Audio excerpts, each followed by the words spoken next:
I didn't break anything. I didn't scream. I didn't demand answers. I just stood there, staring at the screen, reading the messages she thought I'd never see. He called her baby. She called him mine. And that was enough. Enough to quietly kill the version of me that still believed in her, in us, in forever. So I picked up my keys, grabbed my wallet, and walked out the door. No drama, no goodbye, just silence. She had already chosen someone else. I simply respected her choice by removing myself from the picture. People say time heals all wounds. That's a lie. Time only teaches you how to carry the pain more quietly, how to hide it behind a calm face and steady hands. The first night, I slept on a stranger's couch. A guy from work I barely knew. I told him I needed a place to stay for a while. He didn't ask why. Maybe he saw the emptiness in my eyes, and understood there were no words worth saying. That same night, I deleted her number. Not out of hate. I just couldn't trust what hearing her voice would do to the fragile thing I was trying to become. I moved to a new town the next month, started completely over, found a job fixing up old houses,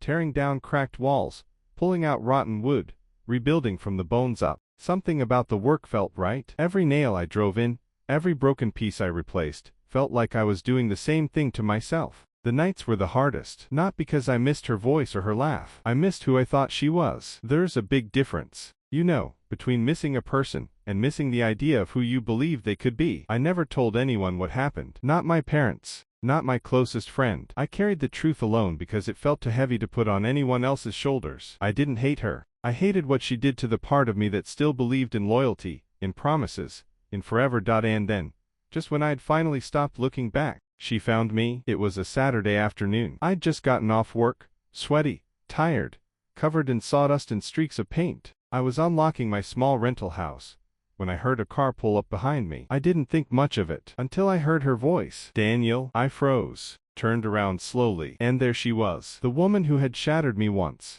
Now standing on the cracked sidewalk with tears already shining in her eyes and hands trembling at her sides. She looked smaller somehow, not in height, but in spirit, like a house left empty too long, windows broken, walls leaning. I didn't say anything. I just looked at her and let the silence do the talking. She stepped closer. I've been trying to find you for months. I shrugged. You found me? In her hand she held a small photo. Eyes. From a trip 2 years ago. Smiling. Carefree.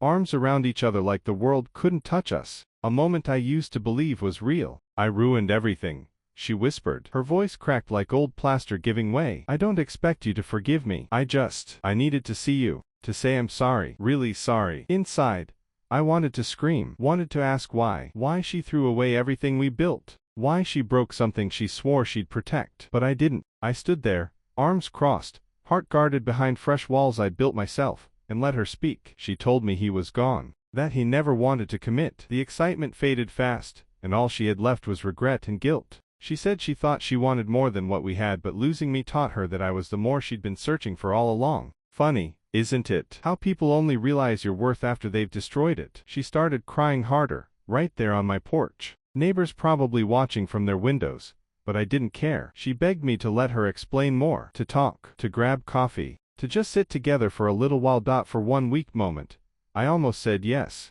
because I still remembered how soft her voice used to sound when she was happy, and part of me, some small, stubborn part, still ached for that sound. But then I remembered something more important. I didn't walk away because I stopped loving her. I walked away because she had already stopped loving me. I looked straight into her eyes and said, I spent a whole year rebuilding myself, and you expect to just walk back and like nothing ever broke? She shook her head, tears streaming. No, I know something broke. May. Those words hit hard, because I believed her. She did look broken, but not because she missed me. She missed the old version of me, the one who forgave easily, who always gave second chances, who believed love could fix anything. That man was gone. I took a slow breath and told her, I wish you peace. I wish you healing. And I hope one day, you learn how to love someone without hurting them first. She cried even harder. I didn't reach out. I didn't wipe her tears. That wasn't my job anymore. She turned and walked away quietly, just like I had walked away from her a year before. I stepped inside,